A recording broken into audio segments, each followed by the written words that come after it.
And the translation for this is, by fixing the mind on the inner space within the crown center and sitting stably without any movement, having the eyes closed in succession, by that stability of the mind in inner space through the power of the third eye, one directly sees the ultimate goal Lakshya by having the vision beyond the sight that reveals any object or place, attaining the space of oneness with the source, Paramashiva.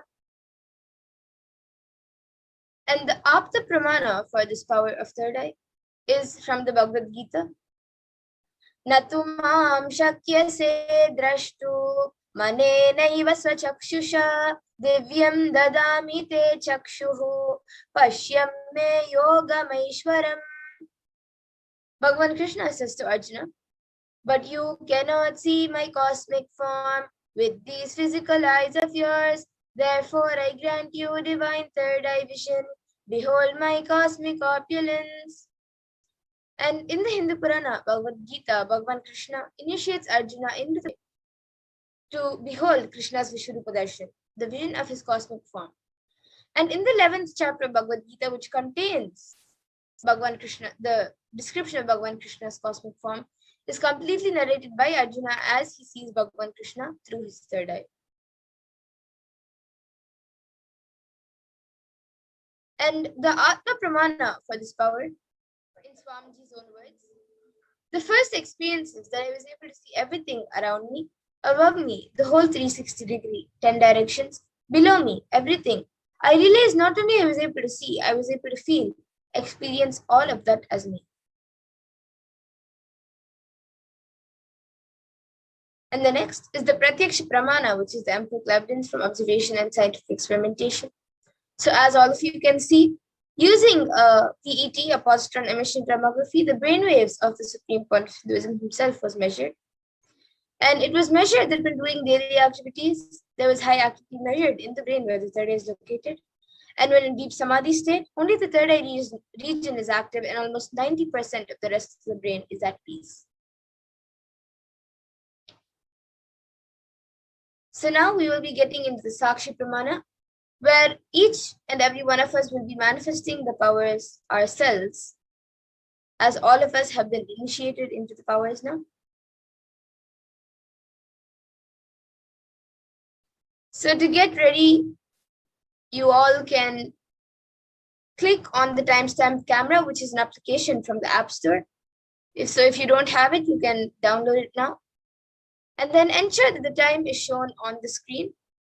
And make sure that the camera is facing you. So you can place the camera, the phone, in whichever device or whichever device you're recording in.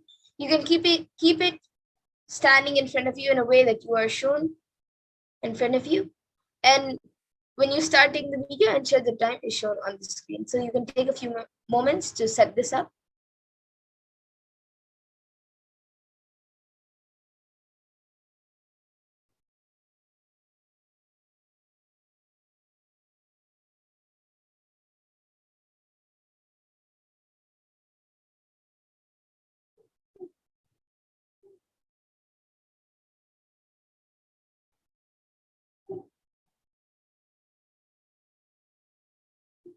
So now all of you can close your eyes. Please close your eyes with the blindfold which you have, or an opaque cloth which you have.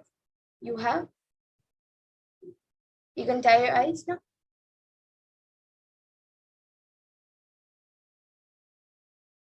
And now we will be projecting an image for you. So begin verbalizing whatever is revealed to you through the divine third eye.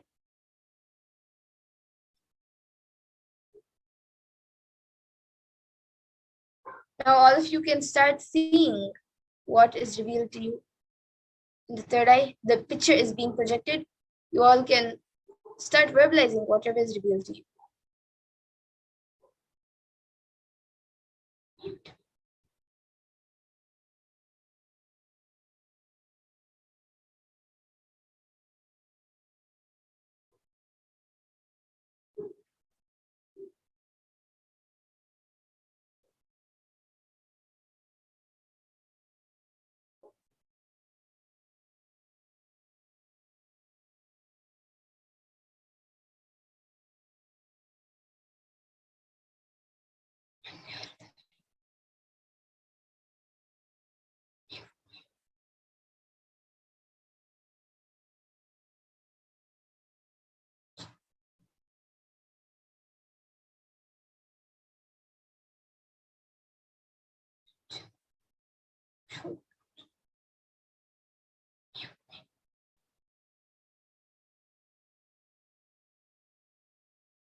Yes, now please relax.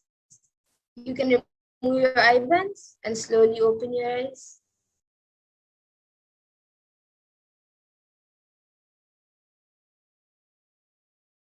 Please take a few minutes to type down what was revealed to you in your third eye. And you can upload your power manifestation videos and pictures with your answers and experience on social media with the hashtags of hashtag Nithyananda, hashtag Bhavasamadhi, and hashtag Venkateshwara. So please take a few minutes to do this.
Now let's take a minute to verify the answers. So we will be projecting the picture again for all of you to verify.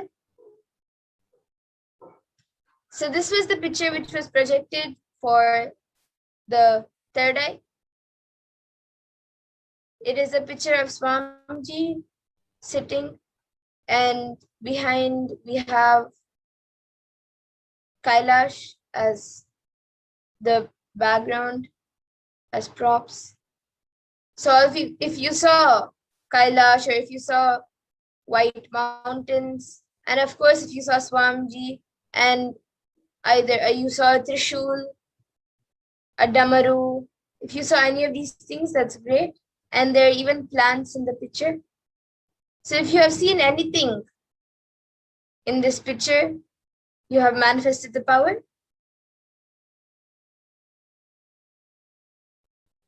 And now let's move on to the next power, where we will be manifesting the power of Mahima. So that's the pramana for the comes from the Vijnana Bhairava Tantra. Mahima vyapya chastanam brihadehendriyadibihi tritiyam kayata siddhim aishwaryam manimadikam. Bhagavan Paramashiva says, Mahima is the power to exist pervasively with the help of huge bodies, organs, and such others. These three lordly powers, Anima, Laghima, and Garima, are expressed through body. And the Apta Pramana for this power of Mahima comes from the great Purana of Ramayana, where Lord Hanuman wanted to cross the ocean to reach Lanka, where Devi Sita was held hostage. So he was stopped. When he was crossing the ocean, he was stopped by a demon named Surasa. And the demon demanded that anyone who has to cross the ocean must first enter into her stomach, and for her to eat. So Hanuman stretches himself to 10 yojanas, and 1 yojana is approximately 7.6 miles. So then Hanuman stretches further. He stretches his body further into 30 yojanas. And then Surasa on her own enlarges her mouth into 40 yojanas. And then Lord Hanuman then stretches his body to 50 yojanas. Then Surasa widens her mouth more to 80 yojanas. Lord Hanuman grew up to 90 yojanas, looking like a mountain. Then Hanuman, observing Surasa's enlarged mouth, open and dreadful like hell, with a long tongue, suddenly shrunk his body to the size of a thumb. And the Atma Pramana for this power of Mahima is from the life of the Supreme Pontiff of Hinduism himself. It is an incident which happened in Swamiji's life at the age of 4 or 5 years old. Swamiji was able to lift a wooden cot beyond his own physical weight. He demonstrated not just psychological strength, but also physical strength. So one day, Swamiji's mother asked him to wake up his uncle who was sleeping on the wooden cot. Swamiji recalls, he did not wake up. I just tumbled the 2,200 pounds teak wood cot. He is rolling, and actually he got up and ran away, thinking that some earthquake had happened. You see, you can never imagine a cot tumbling. A chair tumbling is okay, but a cot tumbling, and now still I can remember the scene. He thought some earthquake happened and he ran.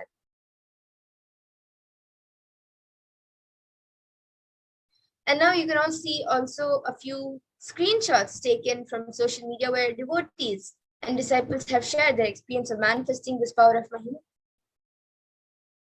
And now we ourselves will be manifesting the power of Mahima. So we will be entering into the first round. And in this round, as we did before, all of you can click on the timestamp camera and ensure that the time is shown on the screen, and make sure that the camera is facing you. So please take a few moments to set this up. And in this round of manifestation, we will be measuring. You can measure your finger or your hand. You can use a measuring tool to measure the height. If you don't have a measuring tool, then you can pick a paper and a pen and mark the height of your hand or finger on the paper, and you can mark it with a pen. Then take a picture of the current height and then connect to Paramashiva Swamiji through your third eye and declare that the height of your object should increase. And from that space of oneness, declare, I am Paramashiva and Paramashiva is manifesting to Swamiji. And with that declaration, increase the height of your object. So please now, you all can chant the Mahavakya and start the manifestation.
Paramashivoham.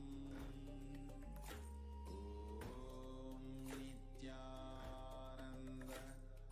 Paramashivoham. Om Nithyananda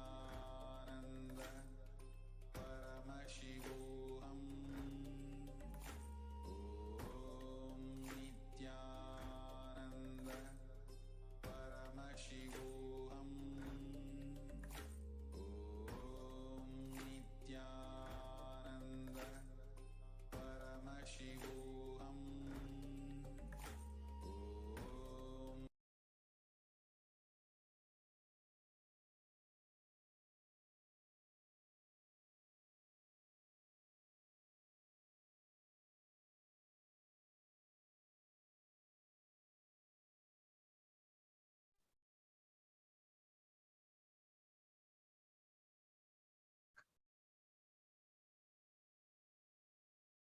Yes, now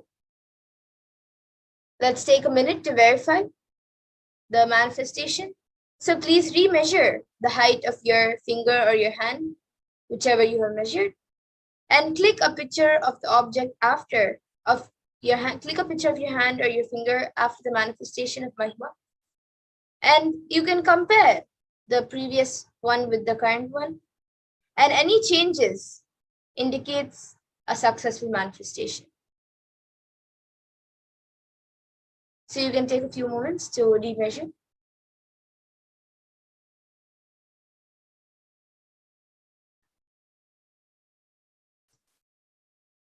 And you can also take a few moments to upload your power manifestation videos and pictures and your experience of the power manifestation on social media with the hashtags of hashtag Nithyananda, hashtag Bhava Samadhi, and hashtag Venkateshwara.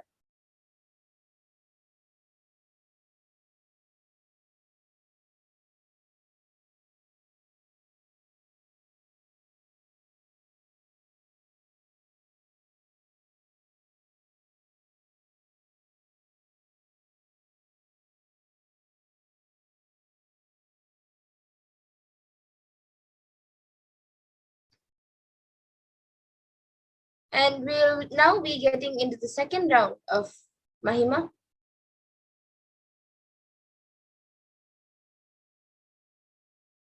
So as we did before, all of you can get your cameras ready, the timestamp camera. And in this, pick any object that you want to use for the manifestation, which you can use for the manifestation by increasing its height. Measure the object by using a measuring tool, or if you don't have one, then you can place it on a paper and measure it on the paper with a pen. Then take a picture of the current height of the object, and then connect to Paramashiva Swamiji through your third eye and declare for the height of the object to increase. And from the space of oneness, declare, I am Paramashiva, and Paramashiva is manifesting through Swamiji. And with that declaration, increase the height of your object. So now please chant the Mahavakya and start the manifestation.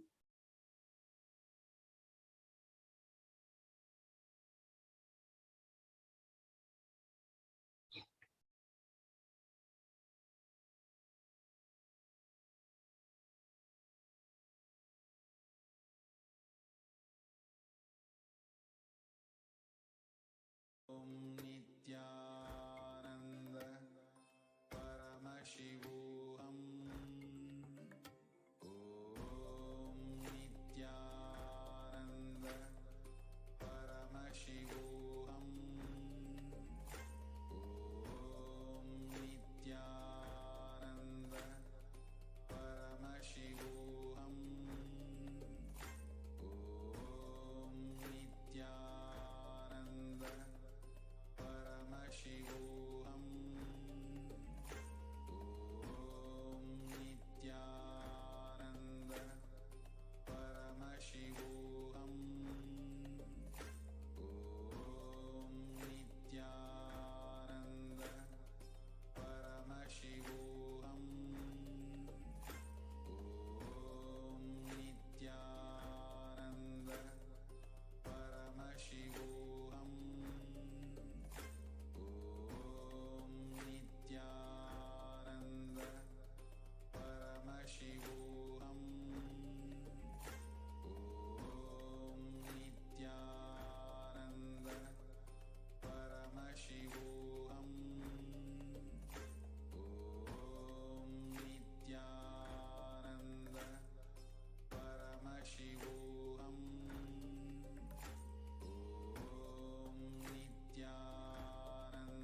Yes, now let's take a minute to verify.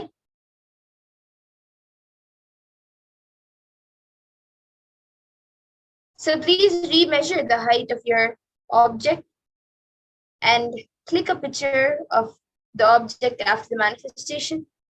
And you can compare the previous one with the current one, and any changes in the height of the object indicates a successful manifestation. And you can also take 2 minutes to quickly post your power manifestation videos on, and also your experience on your social media with the hashtags of hashtag Nithyananda, hashtag Bhavasamadhi, and hashtag Venkateshwara.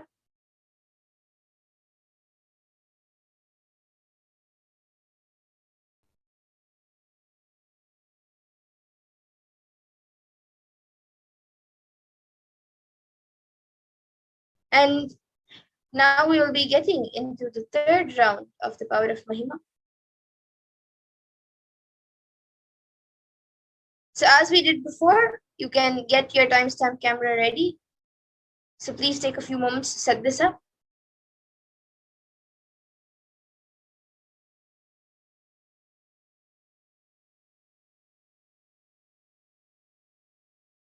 And in this round of manifestation, you can pick a partner you want to manifest the power with by increasing their height. So if you have somebody at home, you can either get them to volunteer, or you can also maybe call up somebody. You can pick a partner and get them to measure their height, or if they're physically with you, you can measure their height. And once their height is, you can measure their height with a ruler on the head or a book on the head, and mark it with a pen or a pencil, whichever you're comfortable with, and take a picture of the current height. Then connect to Paramashiva through your third eye and declare the height of your object, of the person you are manifesting for, to increase. And from the space of oneness, declare, I am Paramashiva, and Paramashiva is manifesting through Swamiji. And with that declaration, increase the height of your partner. So now all of you can chant the Mahavakya and connect with Swamiji in the space of oneness and manifest the power of Mahima for your partner.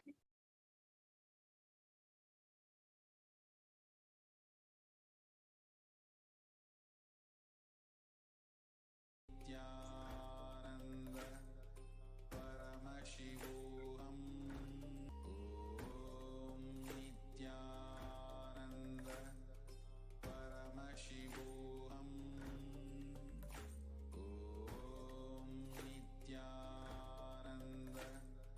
Paramashivoham. Om Nithyananda Paramashivoham. Om Nithyananda Paramashivoham. Om Nithyananda Paramashivoham. Om Nithyananda Paramashivoham. Om Nithyananda Paramashivoham. Om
Yes, now let's take a minute to verify the manifestation.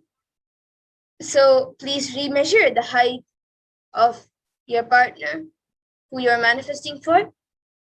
And you can compare the previous height with the current height, and any changes in the height of your partner indicates your successful manifestation. And you can also take a few minutes to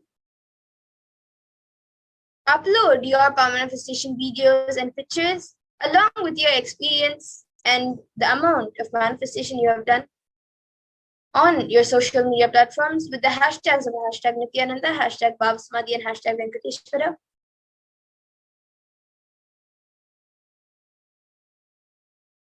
And now with this, I thank all of you who are watching us for joining us for this Venkateshwara Bhavasamadhi Darshan. And we will now be concluding with the Purna Mantra. Om Purnamada Purnamidam Purnat Purnamudachyate Purnasya Purnamadaya Purnameva Vashishyate. Om Shanti Shanti Shanti Hari Om Tat Sat. Sarvam Bhagavat Shri Nithyananda Paramashiva Padukar Pranamastu. Om Nithyanandam. Thank you everyone and for joining us today. Further programs and further sessions which will be live. And once again, I thank all of you for joining us. Thank you, Nithyananda.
We get you health. We get you ability to build beautiful relationships in your life.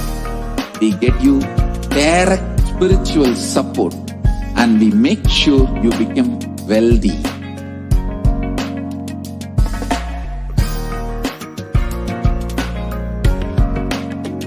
We won't stop giving you just good life. We will literally not stop till you live enlightened life. Manifesting the state of Paramashiva, space of Paramashiva, powers of Paramashiva, being of Paramashiva.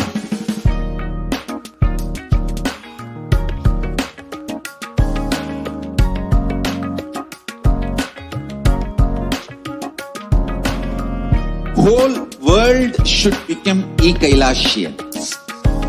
I want the whole world to know Hindus have something great to contribute to the world.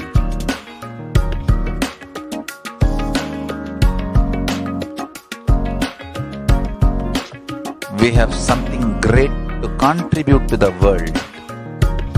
Let us do that.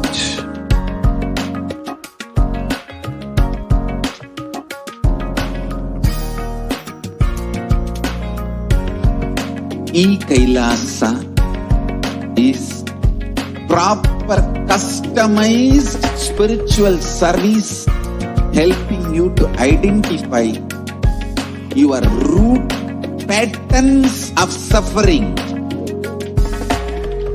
We have perfected the science of helping every individual from every cultural, religious, nationality background.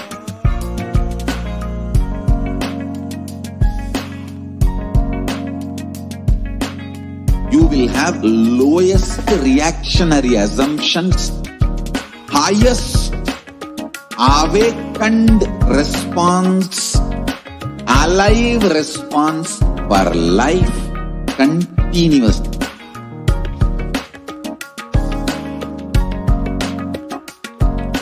E-Kailasa is enlightenment ecosystem, literally enlightenment itself in your own home, wherever you are. Proper customized spiritual service helping you to complete with your life negativity, withdrawal from life, self-hatred, self-denial, self-doubt, so much of tiredness, laziness. We can support you aligning your diet, your attitude, your aptitude, your understanding about life. We can help you with everything.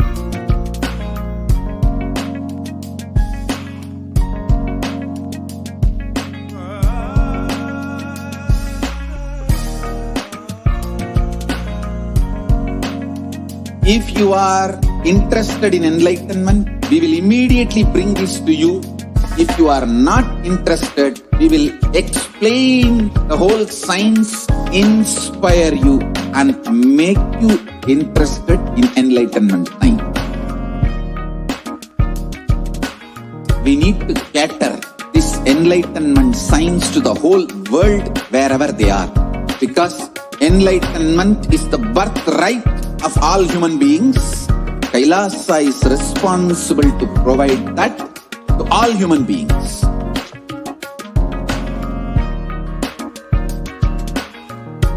Kailasa is the totality of the knowledge I received from my gurus and practice manifested in my life, perfected by teaching millions of people from all cultures, time zones, backgrounds, genders, nationality, race, from every creed.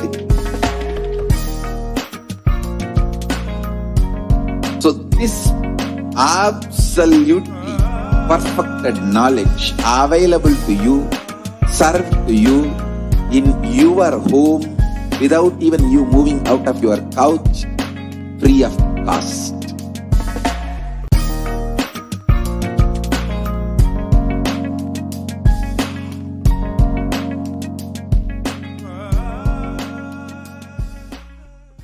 Just be alive for next 3 years. Don't die within next 3 years.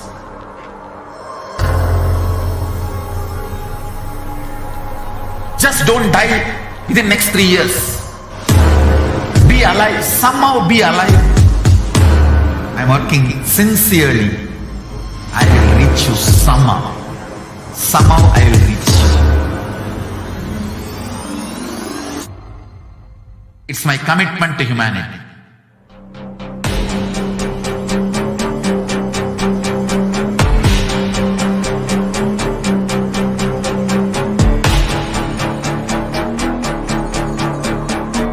Just don't die within next 3 years. I will reach you wherever you are, whichever corner of the world you may be. I will reach you with enlightenment. You manifesting the space, state, powers, being Paramashivoham. It It is possible, and it is possible for you.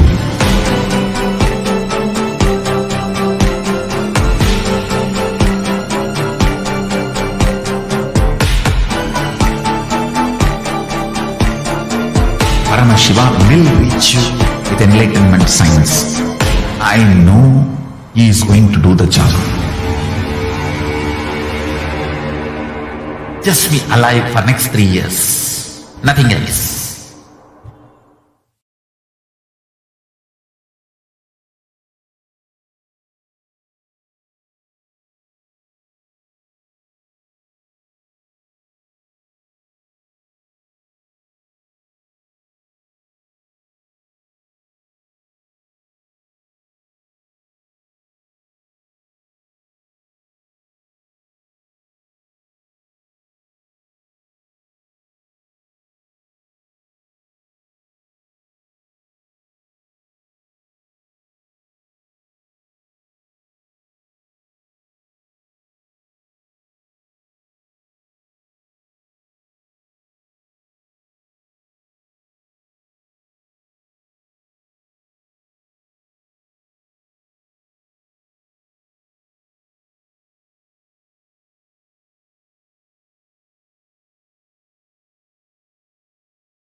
There are some great spiritual sciences unique to Hinduism.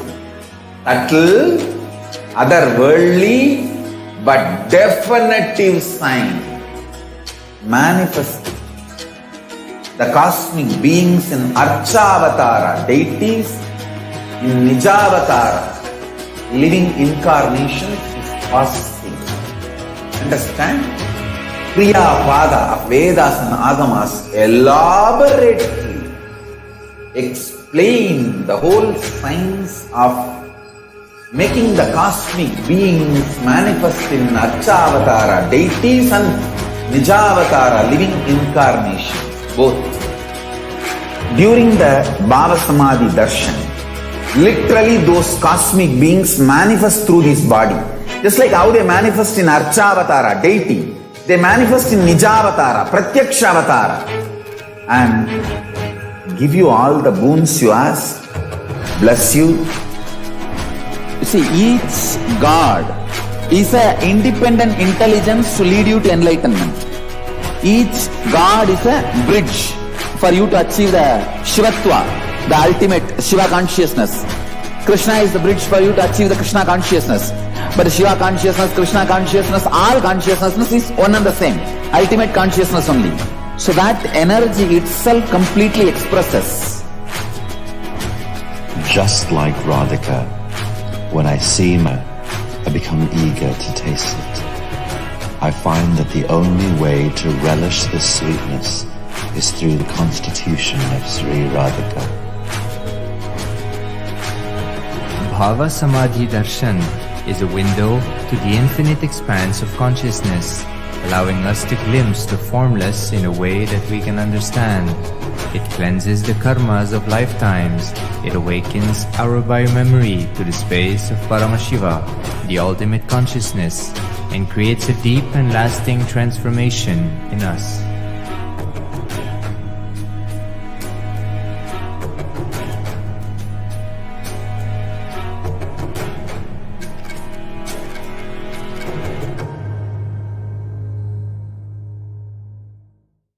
Just be alive for next 3 years. Don't die within next 3 years.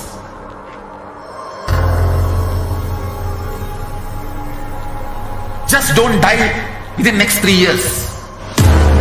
Be alive, somehow be alive. I'm working sincerely. I will reach you somehow. Somehow I will reach you. It's my commitment to humanity.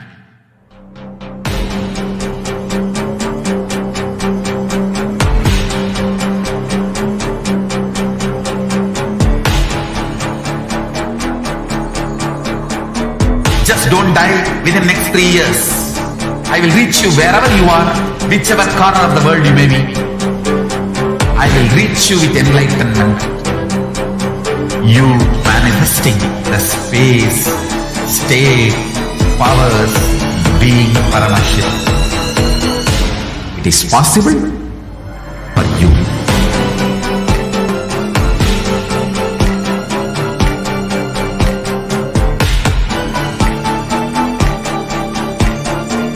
Paramashiva will reach you with enlightenment science.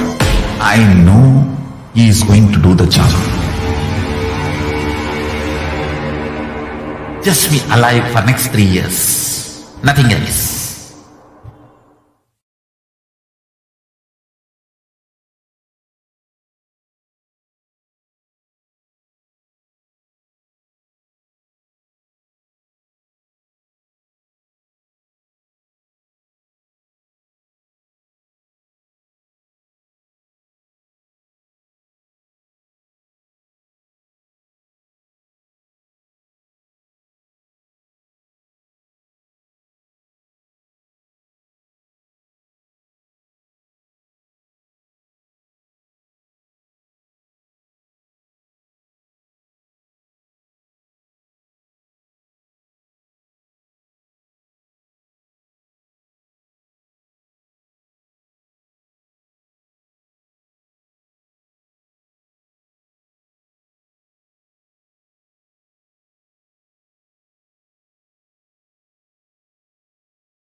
नित्यानन्दं परमसुख केवलं ज्ञानमूर्तिं द्वन्द्वातीतं गगनसदृशं तत्त्वमस्याद्विलक्ष्यम् एकं नित्यं विमलमचलं सर्वदी साक्षीभूतं भावातीतं त्रिगुणरहितं सद्गुरुं तं Namami.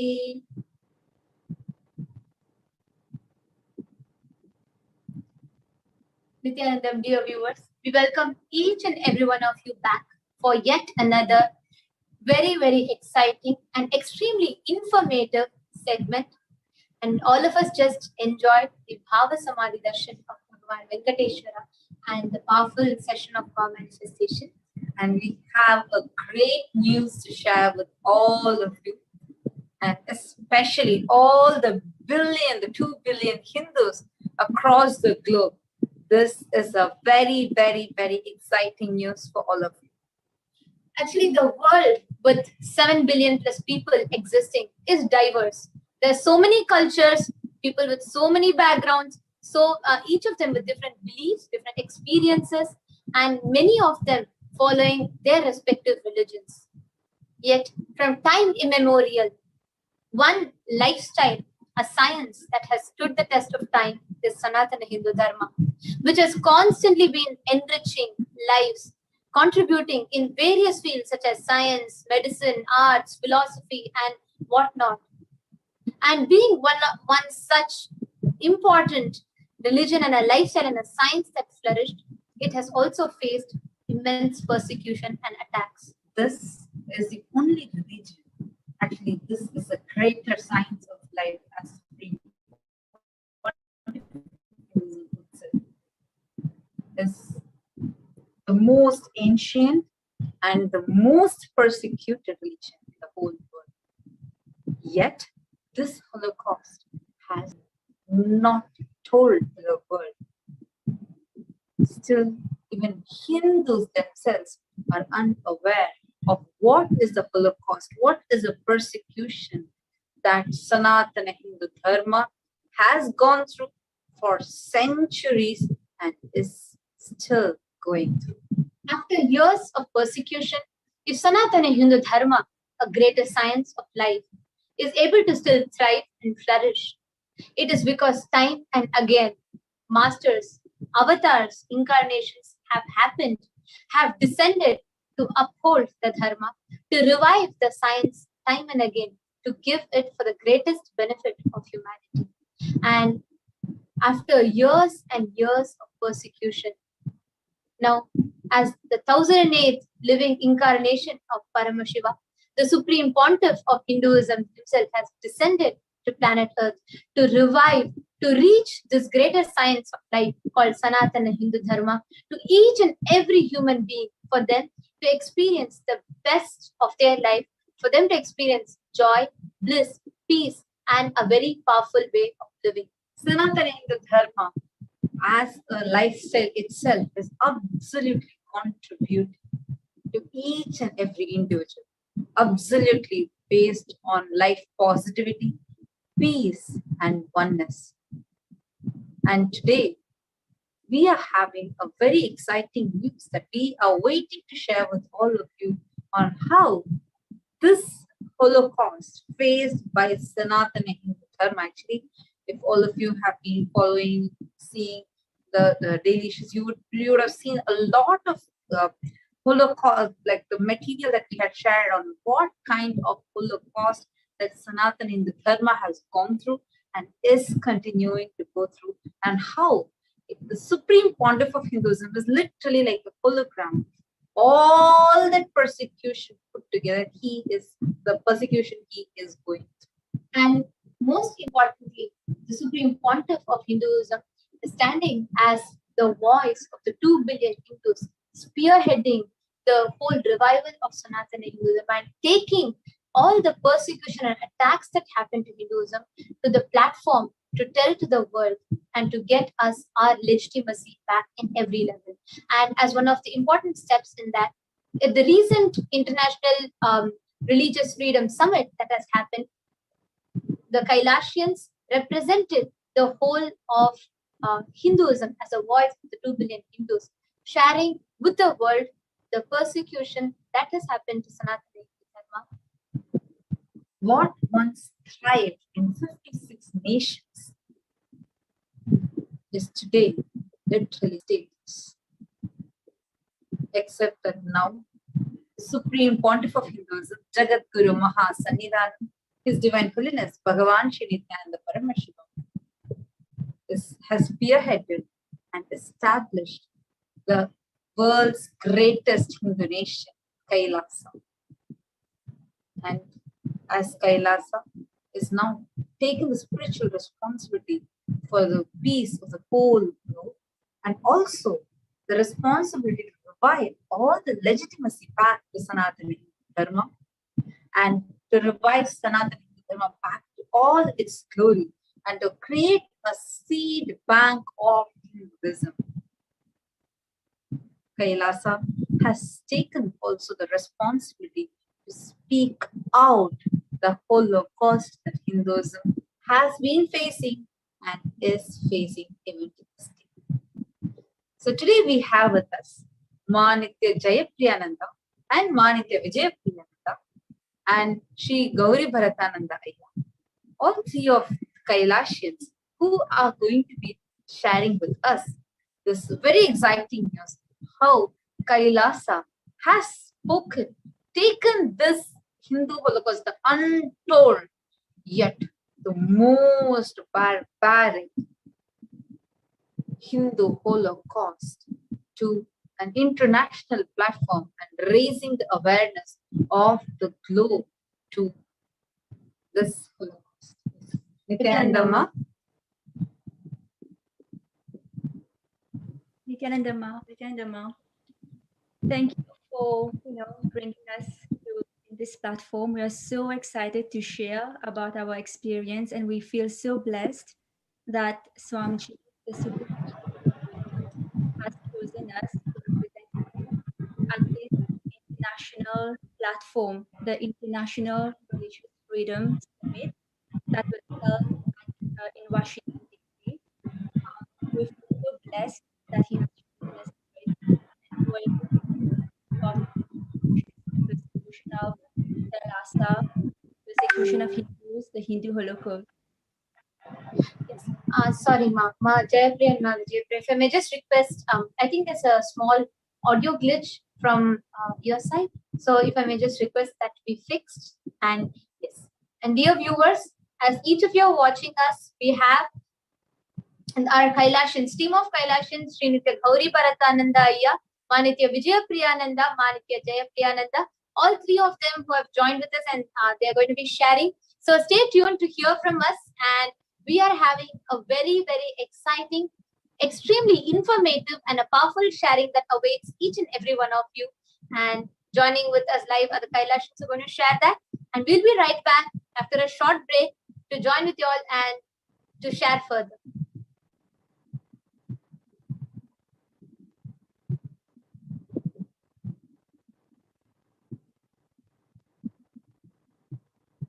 There are some great spiritual sciences unique to Hinduism.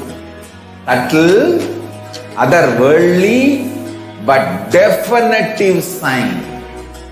Manifesting the cosmic beings in Archavatara, deities in Nijavatara, living incarnations is possible. Understand? Kriya Pada of Vedas and Agamas elaborately explain the whole science of making the cosmic beings manifest in Archavatara, deities and Nijavatara, living incarnations, both. During the Bhava Samadhi Darshan, literally those cosmic beings manifest through his body. Just like how they manifest in Archavatara, deity, they manifest in Nijavatara, Pratyakshavatara, and give you all the boons you ask, bless you. Each God is an independent intelligence to lead you to enlightenment. Each God is a bridge for you to achieve the Shivatva, the ultimate Shiva consciousness. Krishna is the bridge for you to achieve the Krishna consciousness. But Shiva consciousness, Krishna consciousness, all consciousness is one and the same. Ultimate consciousness only. So that energy itself completely expresses. Just like Radhika, when I see my own sweetness in the mirror, I become eager to taste it. I find that the only way to relish this sweetness is through the constitution of Sri Radhika. Bhava Samadhi Darshan is a window to the infinite expanse of consciousness, allowing us to glimpse the formless in a way that we can understand. It cleanses the karmas of lifetimes. It awakens our biomemory to the space of Paramashiva, the ultimate consciousness, and creates a deep and lasting transformation in us.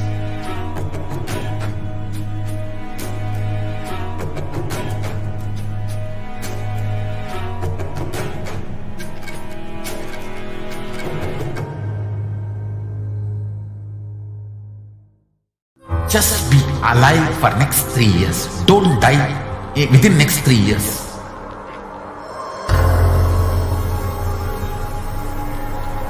Just don't die within next 3 years. Be alive. Somehow be alive. I'm working sincerely. I will reach you somehow. Somehow I will reach you. It's my commitment to humanity.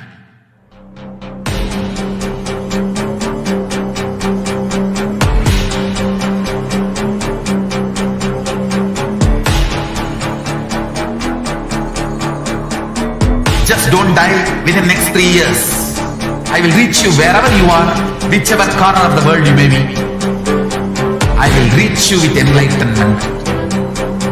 You manifesting the space, state, powers, being Paramashivoham. It is possible, and it is possible for you.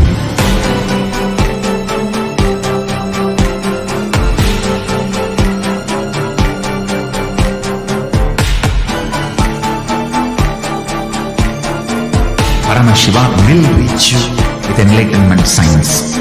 I know he is going to do the job. Just be alive for next 3 years. Nothing else.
Guten Morgen. Nithyanandam, everybody. We feel so blessed today to be here and sharing about our experience, and also we feel so lucky and blessed for Swamiji, the Supreme Pontiff of Hinduism, to have chosen us to represent him and Kailasa Nation at the International Religious Freedom Summit that was held in Washington, D.C. And this has been the largest and most important religious freedom event of the year. There was over 1,200 people attended, from government agencies to civil society organizations. And there was over 10,000 people who attended online. And we now give the platform to Gauri Bharatananda, so he can give us a context of the summit. Nithyananda Maya. Nithyananda Ma, I think there is an echo coming from your side. Can I mute your speaker? Oh, yes, I am.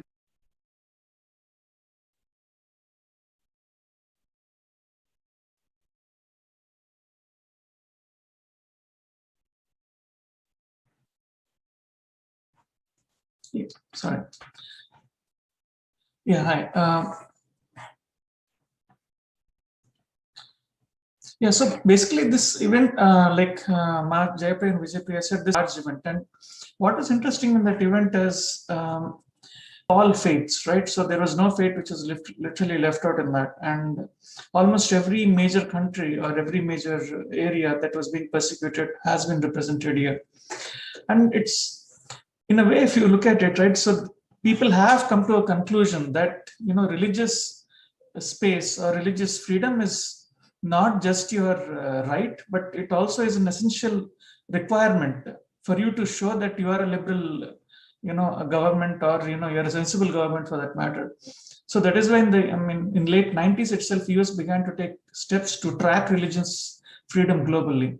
And over a period, it has institutionalized the area of tracking religious freedom. I mean, it does it doesn't track religious, this organization doesn't track religious freedom in India, but it does it outside.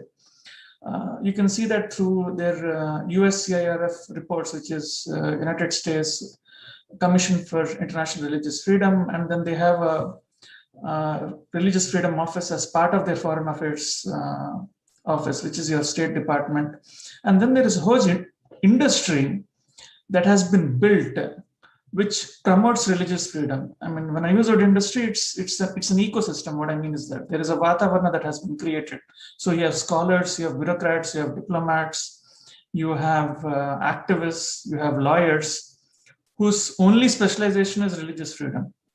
They have nothing else. I mean, in a sense, US had made it possible, not just possible, you are richly rewarded, even financially, for pursuing religious freedom globally. I mean, this is one thing that is phenomenal about US. So any problem that they have figured it out how to convert it into a business problem.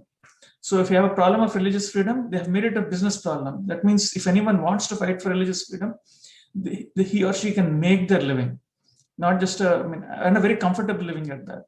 So that is why there is a greater incentive in US to fight for religious freedom globally. And because it's a business problem, they want to expand. So they want to expand the fight for religious freedom globally. And that is why we see, almost, I think, it's phenomenal. I mean, the whole area was booked. And the interesting thing was only 2 paid people managed the whole show. The rest of the thing was organized by volunteers. And because it has become an industry, people are specializing it right from the college level. They're grooming young people to think on religious freedoms and go fight on it in the future. So it's not a freak show. It is not a temporary thing. It's a sustainable ecosystem that they have built, which is growing every year. And they have penetrated into all areas. So earlier religious freedom used to be looked at with an isolated point of view. Today, every aspect is being tested with the angle of religious freedom. So for example, if you're running a business, they're testing, is your business giving religious freedom? They're testing if is your business supporting you to express your religion. See, earlier the business culture was religion is a personal space, so keep it to your home. Don't bring it to the work. Now the thinking has changed, where they're saying no, we should allow people to express their religion so that they're more efficient at work. So we see, large social media companies like Facebook and all of them also being represented here. Now they're also interested in allowing their own employees in the workplace where they can express their religion. And they have created an alliance for that also. So that, unfortunately in India, the religious freedom is going back, whereas rest of the world, they're pushing the boundaries of what is acceptable and what is not. When you look at the whole conference, people pretty much agree to all the principles that Sanatana Hindu Dharma talks. Since if you look at it, the whole world is ready to become Hindus. They're already practicing Hindus. They just don't know yet. That is the impression I got out of that summit. That is why it kind of makes sense why the whole world is ready for Paramashivoham. Actually, I want to add to this. So there was one person, and he was a Muslim, and he shared about the free will, that like how the Lord gives the free will to people, even though they can make everybody, like a practicing, have a faith, but the Lord chooses for the person to have a free will. And this is exactly what Swamiji says, Paramashiva, he has the power he has the power of attorney, but he decides to give us the free will. So like you said, is right, they don't know, but they are practicing Hindus. It's the same principle that they are following. Yeah, it is very enlightening to see. The level of collaboration and cooperation different religious entities on the ground are having to promote freedom of religion is phenomenal. It's a global movement. There is no stopping it. And that is what they are confident about this as well. See, earlier religious freedom was in the domain of non-religious people only. Today, religious people have taken over the, pushing the boundaries of what is religious freedom. So they know that they're an unstoppable force. It's like that's what gives us a lot of hope. That the Kailasas, the roadway to Kailasa is through the government and people of US. Yes, and religious freedom is so important to US. And people like former Senator Mr. Brownback is advocating for religious freedom. Yeah, he's not just an ambassador. He built his entire career on religious freedom. He was an ambassador at large with the Foreign Office during Trump time. Now he's the new one is yet to be appointed, but for them it's such a serious issue that they have decided to appoint in the next, I think, couple of weeks. And a lot of interesting people. And we had, I think, one very interesting encounter with an Indian Christian. And once we started to talk about Swamiji and what he's trying to do, and for him, it was a no-brainer. He knew that Swamiji will be attacked. He says, I'll be surprised if he's not attacked. He's posing a serious threat to certain institutions. And from his point of view, he's saying that, I think that's what Swamiji says, right? Other people, outsiders understand me better than Hindus themselves. This is a classic example. Like everybody understood immediately why Swamiji is being persecuted. We didn't have to explain them much. And they were very, very concerned with the level of persecution that was happening. And the amount of support that we got globally from pretty much every component was phenomenal. Yes, that was actually our first international platform where we could speak. They actually invited us to speak, to give a speech for the first time about the persecution of the Supreme Pontiff, Kailasa, and Hindus. People don't know that, Hindus are being persecuted. You hear about other being persecuted, but I feel Kailasa Nation, it was a first, for people to hear that Hindus also are being persecuted. The Supreme Pontiff also is being persecuted. And this is a platform, a place where our voices will be heard. like the persecution of SPH, of Hindus and the minorities. Yeah. This is like the perfect place. And like you said before, people were so shocked when they heard that, he's the Supreme Pontiff, his passport was illegally taken. He was exiled. So people were so shocked about this. And we were able to speak to government officials and tell them about this persecution. And they were all so concerned, and they were willing to listen more to us. Even the Ambassador Braunbach, we met with him. He listened to us, and the second day again, when we went to meet him, he remembered us and our story. So I feel, a lot of support was being given. They were hearing, us of what's going on, and I feel this is like a breakthrough we are getting in this, our voice being heard in this sense. Yeah, and plus there are a lot of individual stories as well. Like we met one, a Korean Christian who's apparently he's from a village where he says, "I'm from the lineage of Mata Sita." Then he went on to explain that his village is where there is a stone which the Queen Ayodhya, a queen named Ayodhya, came from Uttar Pradesh and became the Queen of South Korea, and the entire bloodline of South Korea comes from that queen. And he explained to us how there were two parts of the rock. One rock was in Uttar Pradesh, one rock was in his village.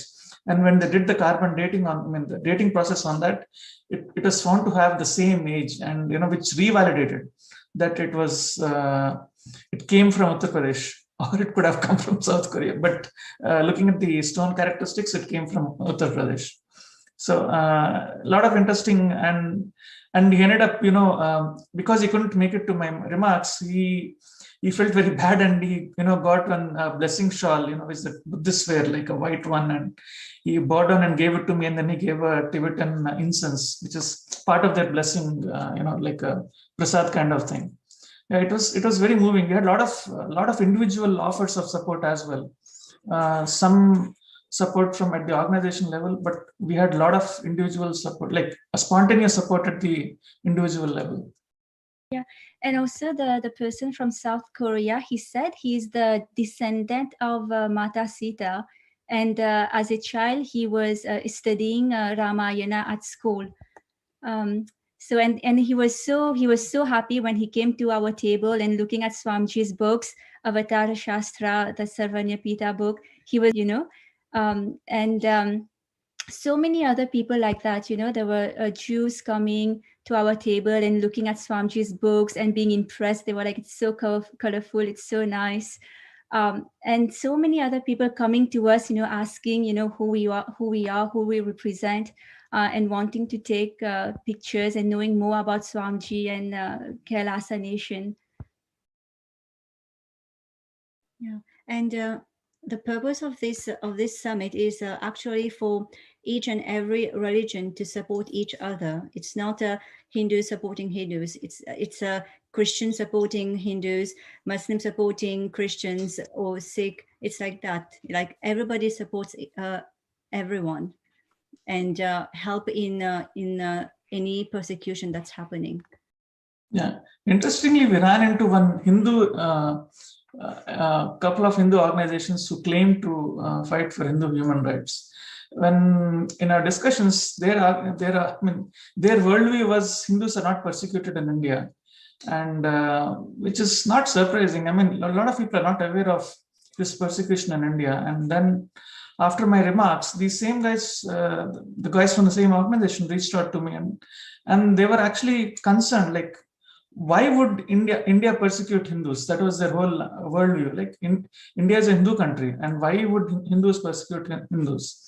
And then when I went on to explain to him that it's the gap. It's not the Hindus persecuting Hindus. It's actually a politically motivated militants who are persecuting Hindu gurus, and it is so systematic and so violent.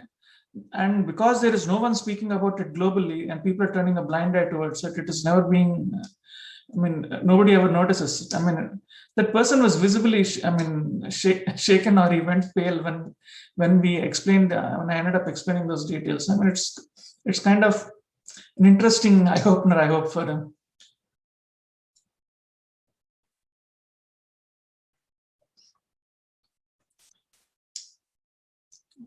So Aya, why would you say this forum was important to us? One, it's like think of it like a trade show, right? So you pretty much know all the playbooks every persecuting government is using all over the world. You also know the playbook for fighting this. And then you also know what are the success stories, right? I mean, people just didn't come there to talk about their problems. They also came there to talk about strategies. They came there to talk about success stories and support. Like when you are attending a place like this, there is an immediate understanding and a cognitive shift that occurs, right? I mean, the whole world, now all these people, the experts, I mean, in religious freedom, now they actually understand that the Hindus are being, Guru Sishya Parampara is being persecuted in India. Now it's out there. I mean, it's no longer, unknown. It's no longer hidden. It is out there in the public. It's only a matter of, days before we end up officially, publicly recognizing the persecution of SPH. So far, people understand, people know. It's just that you need some time for them to organize and make it public. Also, I would add to it that we've met individuals from organizations who publish reports, and one of them, specializes in publishing reports about the persecution of Christians. But when we told her our story, the persecution of the SPH, she immediately said, okay, to send her the reports, and she will. She said that she publishes reports every 2 years, and to send her, whatever material we have. So even in this sense, we are getting the support of the international community, and that lady was from Germany, and he flew here for the conference. Yeah, actually, it's that person just doesn't specializes in only looking into Europe. She doesn't even specialize into looking India. She was so moved, she compelled to publish. I mean, she was moved actually. So now people see, now this is the second side, right? Now people will stretch themselves. People will stretch themselves into covering SPH as well.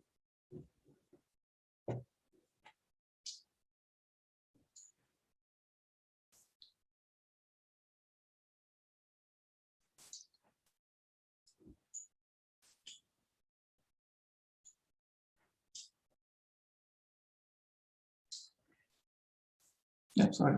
Yeah, so apart from that, there is actually a couple of other, we ended up meeting a few specialists who look at policy decisions. Like the way they work is they organize country-specific seminars where they end up discussing with their counterparts globally and try and map it to, and try and look at the situations, right? Now, because this option, this understanding of Hindu persecution is already out there, it makes it very easy for us to collaborate with potential partners independent partners who can actually look at the persecution of Hindus and then publish out independent reports. So now what will happen now is, earlier, see, this is the game that is being played by these political forces, right? Where their entire narrative is around nationalism. So moment they see somebody, it worked as long as persecution of Hinduism was hidden. The whole game collapses once the persecution of Hindus is made public. That is what is going to happen. Like once the persecution of Hindus is made public, the whole political militant neo-Hindutvas, their story will begin to collapse, unravel very quickly. Yeah, on and all, it was a great experience there. I mean, it's definitely, it gave us an insight into what the policymakers are thinking, what they look for. And apart from that, understanding of what, activists are pushing for. I mean, it's very clear that there is definitely a shift which has happened in the world. It's very apparent. And plus, this was conducted after 16 months in one area, right? Because of COVID lockdown, there was not much activity that was happening. So all the more, I mean, people were doubly motivated to, push this even further. So yeah, almost every community was represented, every sub-tradition, every tradition, and the level of organization that is there globally. So I mean, and the amount of collaborations that each organization does with each other, right? And it's not one organization fighting isolatedly. It's a network of organizations who end up collaborating with each other. It was phenomenal. But only the sad part was there was not many Hindu organizations there. It was just like a few here and there. Like Hindus, unfortunately, have not organized themselves into, not just, I mean, I would say they have not taken up the responsibility of organizing themselves. So this is where the collective integrity that Swamiji talks about comes to play. The rest of the world has taken collective responsibility for themselves. We have not taken that yet.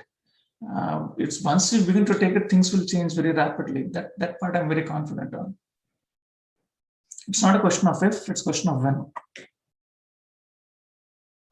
Yes, and interested in knowing our stories, like what is Kailash. They were very intrigued to know what's happening really. And when we were telling them the story, they were like very, very surprised. They never heard something like that, and persecution on Hindus. Yeah, and they never heard about, Hindu persecution. Hindu genocide. Yeah, they were very surprised. And Hindus themselves were surprised, other Hindus. They couldn't even understand why gurus were persecuted, and they couldn't. Some Hindus, and the so-called representatives of people who are fighting for Hindus, they don't even know that Hinduism has a notion of Supreme Pontiff of Hinduism. There is a clear-cut science behind recognizing, identifying, testing, validating, and incarnation. The irony was this: when we spoke to the government officials, and when we're talking about how Dalai Lama is recognized an incarnation, his immediate, instantaneous response was, yeah, reincarnation is a science. This is the understanding of government officials there. Actually, listening to this conversation, it is just making, I'm sure for each and every viewer, it's the same too, where we understand one is this world is diverse and there are so many people, so many religions, so many cultures. And also Hinduism, as one of the oldest civilization, is having its impact in every form, in every way of it. And that is why still today it has thrived and flourished as one of the most practiced, most lived religion, yet most persecuted. And what happened to the Supreme Pontiff of Hinduism and this whole revival of Kailasa is a hologram of the whole persecution that has happened to Sanatana Hinduism. I'm actually listening to Ma Jayapriya, Ma Vijayapriya, and Gauri Bharatanandaya. It's really, I'm sure, is an eye-opener for each of us to understand. One is how many people are not aware of what Hindus themselves, majority, are not aware of what happened to Hinduism, the persecution that has been happening to Hinduism, and also even as humanity as large, where the greater science of life for Hinduism is not being available to people. We just wanted to ask, like as you were sharing, how even there you felt like everybody were literally resonating with what Hinduism is. Like people had the same principles of Hinduism, what the Supreme Pontiff has been teaching us, whether it be it the science of an avatar, or be it the free will, or be it the peace-loving people, or everything, the concepts of Sanatana Hindu Dharma. We were very well able to see how Sanatana Hindu Dharma is not just a religion, but it's a lifestyle by itself. It's the greater science, as how the Supreme Pontiff of Hinduism puts it as. What was your understanding when you took this Hindu Holocaust, something that has never been told before, to the world today? How did you feel about it? How was the response that you received for specifically, like it was nice as when you were sharing about how people were like quite shocked, like where even people did not like know why are Hindus attacking themselves.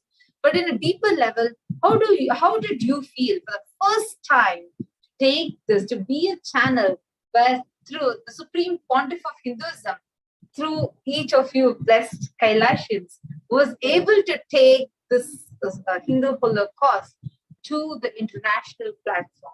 How did you feel about it? So, yeah.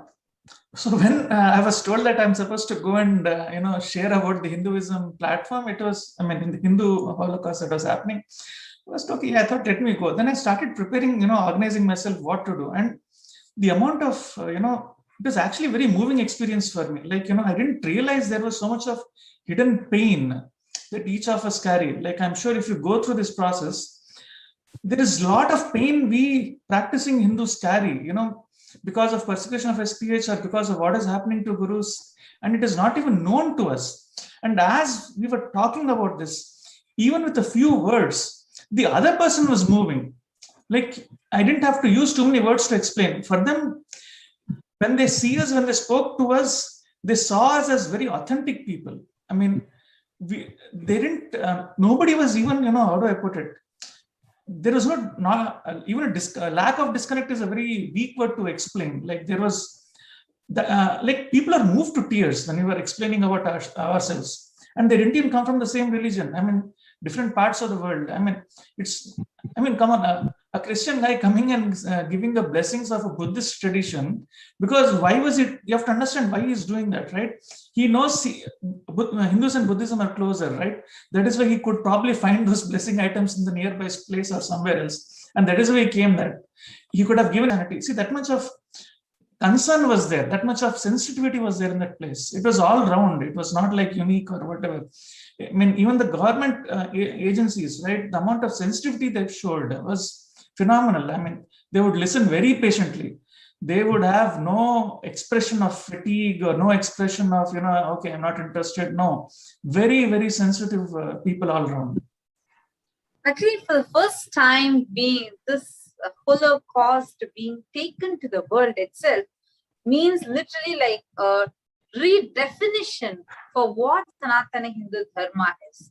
Because unfortunately, due to the mass atrocity material generation and the continuous, relentless, barbaric persecutions that Sanatana Hindu Dharma has been facing, this taking this, the Supreme Pontiff of Hinduism, just through his sheer hard work and tyaga, he has like literally organized the entire Holocaust or that Sanatana Hindu Dharma has faced, put all the researchers together, and now like all three of you were able to be a channel to take that to that international platform where Kailasa was able to go and talk about it, just because of the Supreme Pontiff of Hinduism organizing the whole thing out of his sheer hard work and sacrifice. Because as a single person, he has gone through and is going through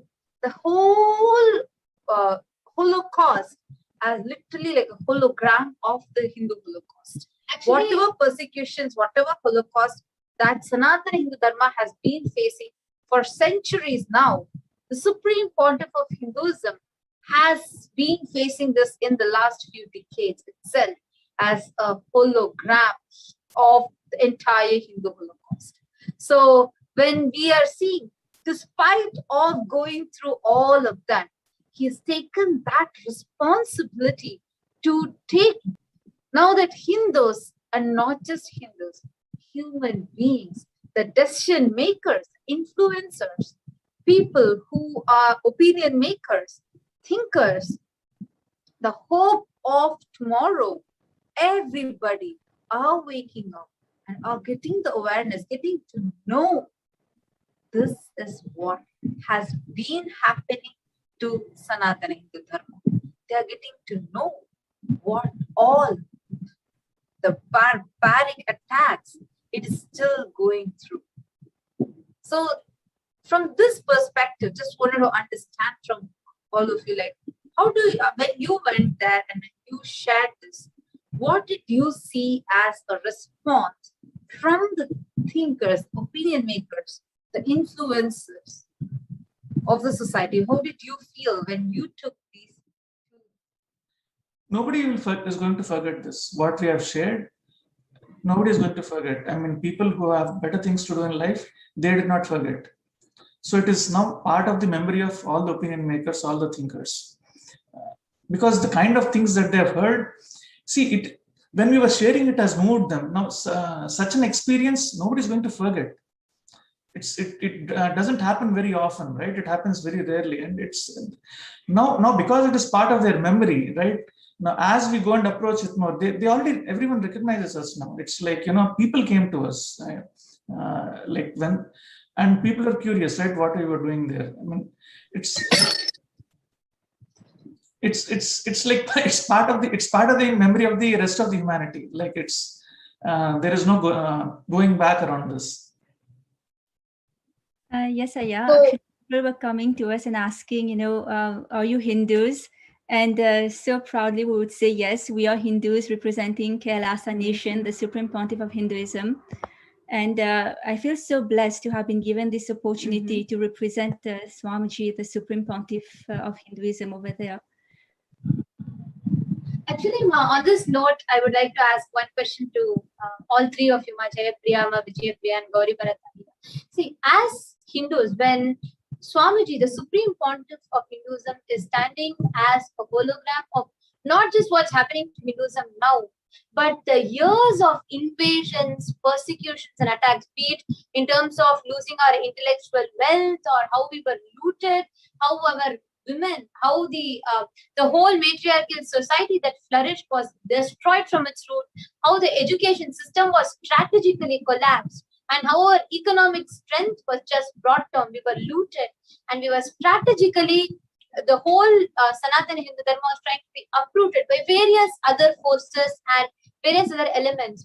Up to this day, even today, because Supreme Pontiff of Hinduism is standing as a voice, and because Supreme Pontiff of Hinduism is reviving and the Supreme Pontiff of Hinduism has one of the most progressive stance in reviving the Sanatana Hindu Dharma in one of the most practically applicable way for the modern minds today. And how do you think, when you took this persecution and you shared this with people, what do you think is the difference that you see happening, especially when you are this opportunity and blessing of representing the Supreme Pontiff of Hinduism and Kailasa, when you share with people about persecution, about what Hinduism has, what has happened to Hinduism and what is the revival that is happening? What is the difference that you see when you share this, not just in terms of people, how they take it, but how do you think this is making a difference in the revival of Hinduism, in the happening of Kailasa at large for humanity? Earlier, I used to struggle, how do we make Kailasa happen? How Swamiji will do it? There was a lot of unknowns, a lot of questions, a lot of, it is I wouldn't use the word anxiety, but it is, a point of thought, let me put it that way, right? Because, in Swamiji said, it's going to happen, right? Paramashiva, there is no stopping it.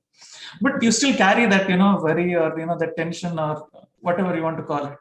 After going through this, like, the level of activism has gone like multiple times, right? There is no question of doubt. There is only question of, like, there is no question of success or failure. It is like, I have to just go from A to B. That's it. There is no, I might have to go up and down in between, but I know I will reach B. And we have a clear pathway of going there. And it's that the cognitive shift has definitely happened, right? Now, and a lot of things that Swamiji himself was doing in the last 2 years, 3 years, like small things that he would say, all those things, like it formed all the dots have joined together, right? At least for me, like things that he used to say, one line that he used to say something, like, okay, like for example, he spoke about passport is a fundamental right? Then I went back and looked up, I found no, passport is not a fundamental right. Then I began to study court documents and everything, right? And then I came to realize, yes, actually passport is a fundamental right in India. Once the passport is given, even courts and governments don't have the power to hold it back. That's it. Once passport is given, there is no question of taking it back. And it is protected by Article 21, which itself is fundamental right. So that is why passport of India is fundamental right. Like that, a lot of small things that we were looking into. Then we ended up realizing that every fundamental right of his was violated. Like his right to speech, right to religion, right to life, right to move within country. I mean, you're allowed to freely move within the country, right? Even that was violated. Every fundamental right that is listed in the Constitution of India was violated without due process. See, the only time you can violate somebody's fundamental right is if you're convicted. Without conviction, you have no authority of violating the fundamental right. And his passport he was exiled, okay, and then his passport was cancelled. That means what? He becomes a stateless. And according to that international, the treaties, you cannot make a person stateless. It's an international crime, not just a domestic crime. So I mean, there are a lot of these things that the world will figure out. I mean, it's like, how do I put it? It's like the worst of the worst time. I don't think even dictatorships do it so systematically. Violation of fundamental rights. I mean, they might do it brutally, but not this level of organization and systematically. It never happens. It's too systematic and extremely brutal, and it is so continuous. The atrocity material generation is so enormous that people, even the common mass that see, literally stop seeing through what is very obvious. Yeah. And then they start believing the altered, false, convoluted narration of this anti-Hindu militant forces. And it's like a very technical, very systematic way they'll brainwash the entire mass. The entire mass is literally brainwashed and forced to think only through this. So I'll tell you an interesting story, right? So there was other human rights, Hindu human rights organization looking at human rights. They don't look at India, right? They look at only India and Pakistan where human rights have been violated, because in their worldview there is no violation of human rights in India. Then he came to me, and then he reached out to me after my remarks on Swamiji. So 3 things that stuck with that group, right?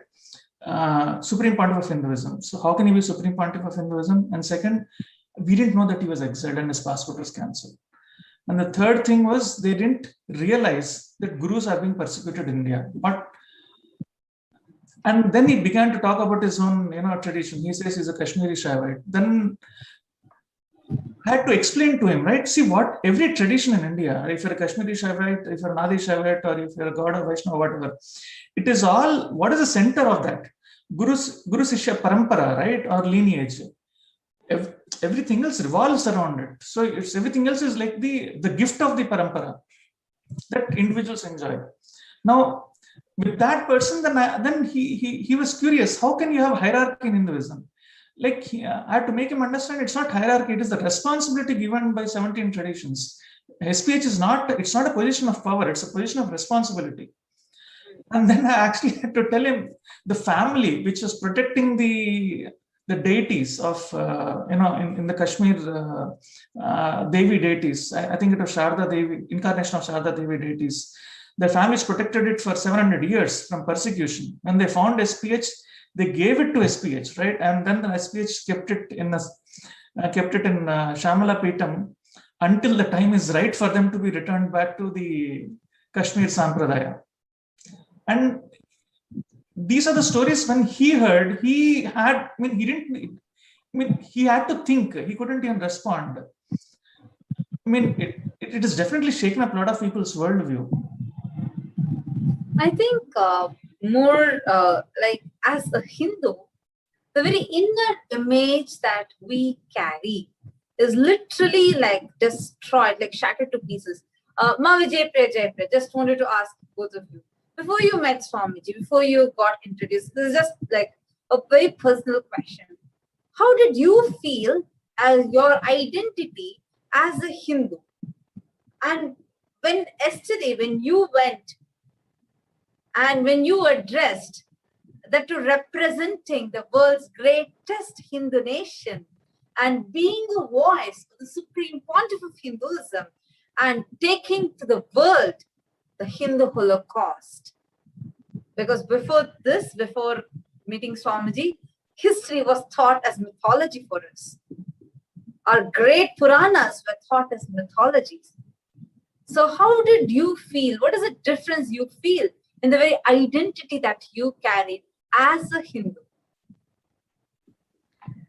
Well, before I met Swamiji, so actually only after I met Swamiji, I knew what it really means to be a Hindu. You know, like I didn't have, so before I was just saying, okay, I was born Hindu and so that's it, I'm a Hindu, even though like I was eating non-Sattvic food, so I was a Hindu. So in Mauritius, still a lot of people think like that. So only after meeting Swamiji, I came, he gave me this knowledge of what is true, authentic Hinduism. And only when you practice these, you get initiated into this, and then you practice these values, then you get to become a true an authentic Hindu. And before, I wouldn't so I wouldn't wear my like saris or like traditional clothes. I would feel very very aware, and I wouldn't be comfortable wearing it outside of an like Indian event.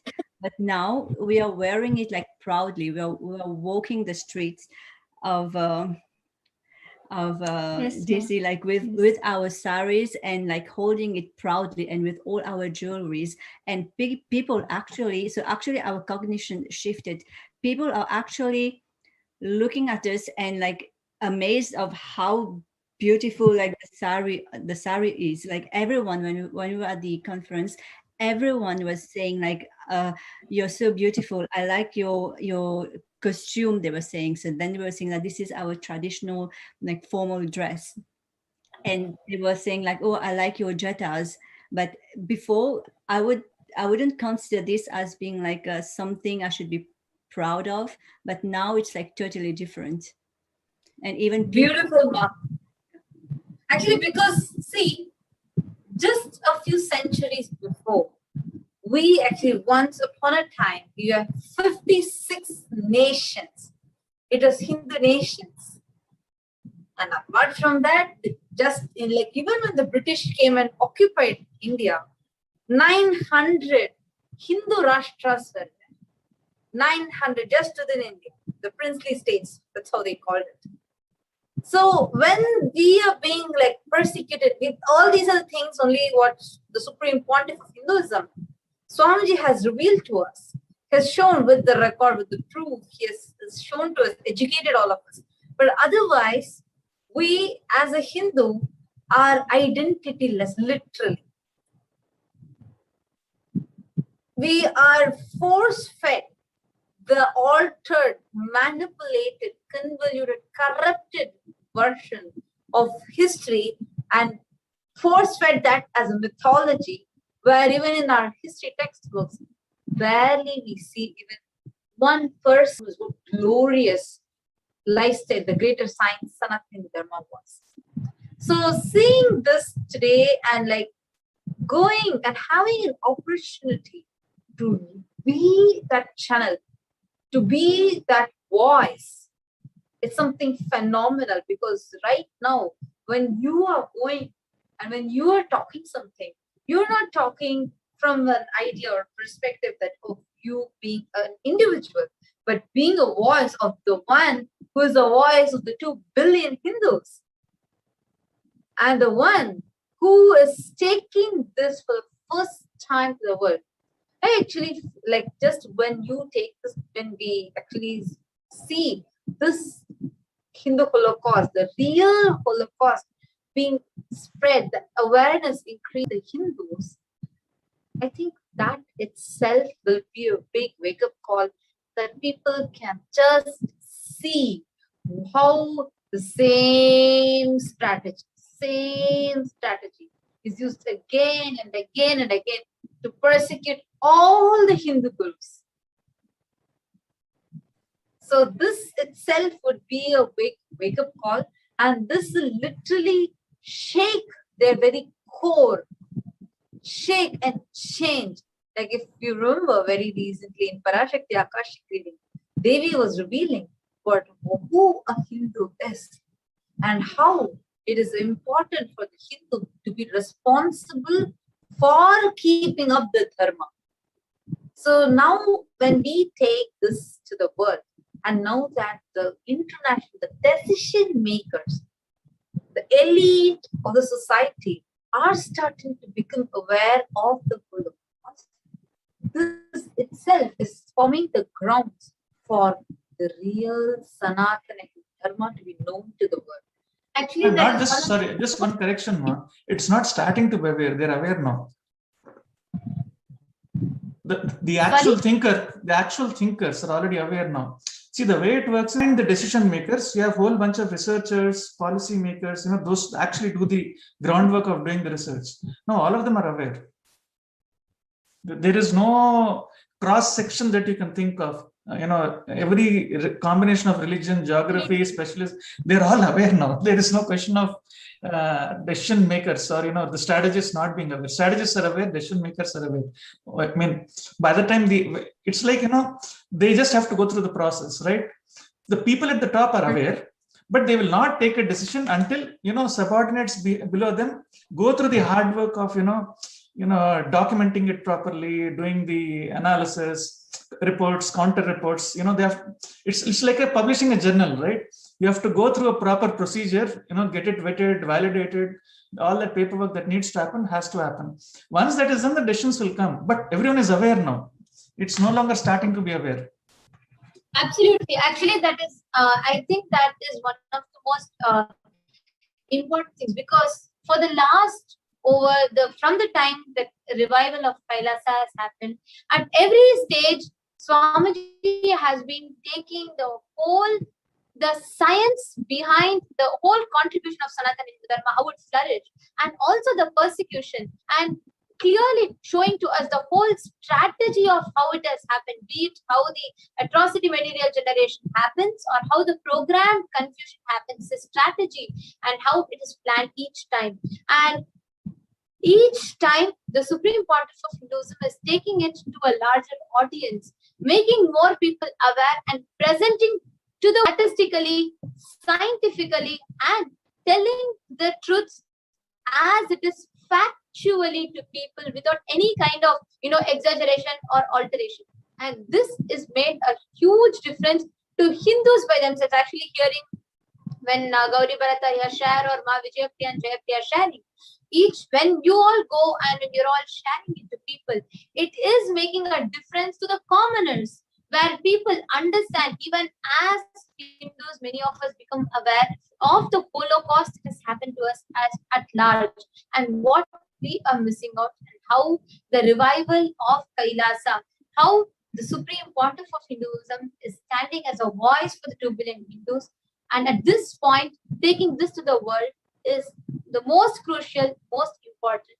Like Devi had revealed in one of the Parashakti Akashic readings, it is not about the invasions, the attackers who are active, but it is the Hindus themselves who are inactive, is directly the cause for the Holocaust and the destruction. So on this note, just would like to ask all three of you, is there anything else that you want to share with the viewers, with everybody, about the whole of the summit that happened, and any other thing that you would like to share? Ma Jayapriya.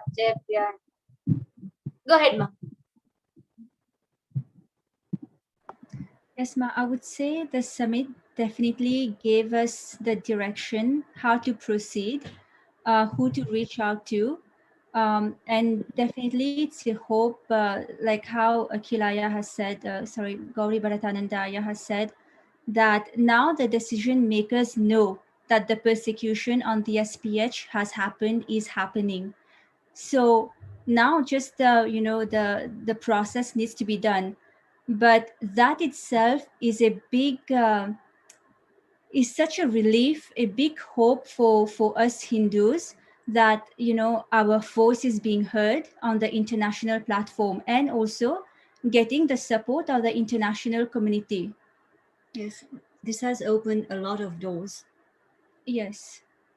And a lot of people, decision makers, reporters, writers, organizations who publish reports, now they are aware that this is happening to the Supreme Pontiff of Hinduism, and also that Hinduism has a guru shishya parampara.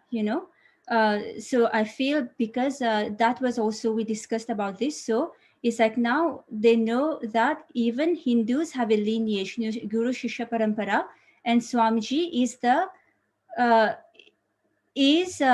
has been coronated as, and has been recognized as the Supreme Pontiff of Hinduism by over 1,000 Hindu leaders. See, even the people, right, Hindus who denied the existence of SPH, they don't have an argument against it anymore. Like, they had to accept that he was the SPH. Yes. Whether they agree it or not, they had to accept. They didn't have any way of countering that. Yes, they couldn't even say otherwise that no, he is not, he cannot be. So that is, I feel that is established now. He is the Supreme Pontiff of Hinduism, of 2 billion Hindus. No, it was already established a while back. It's just that the opponents have no argument around it. Yeah.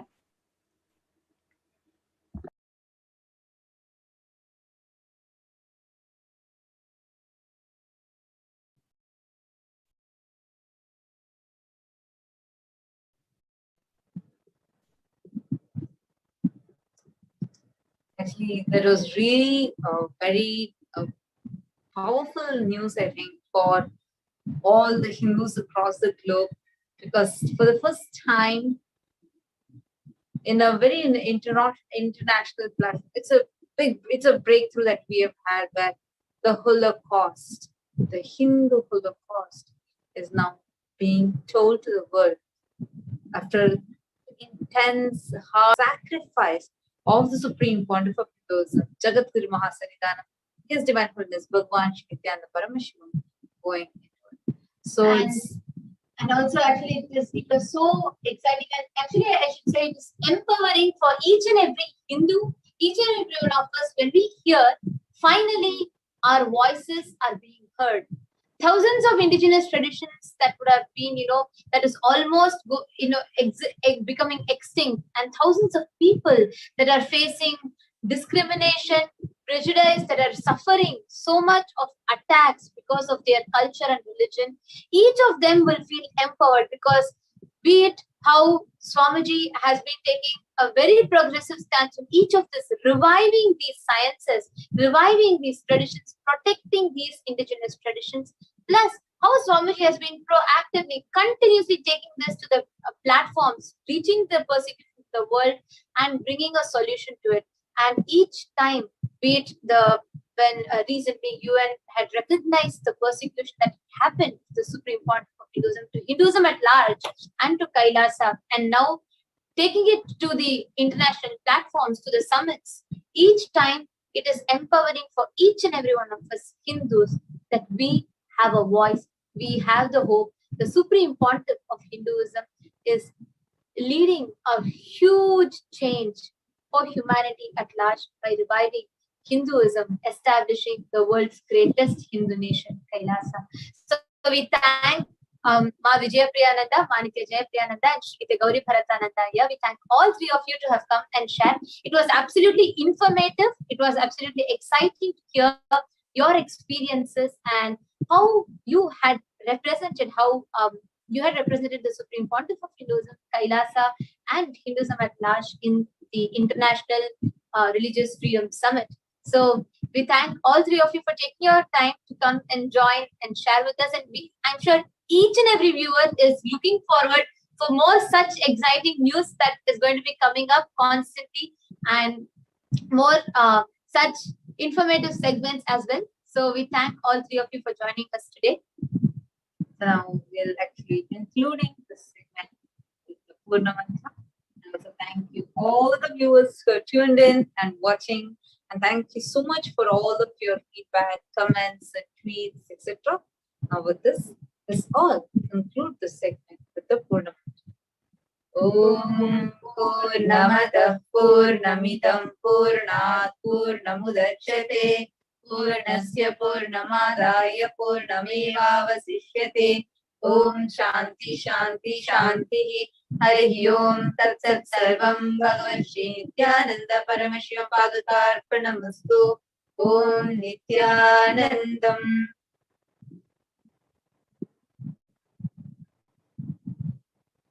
Thank you so much.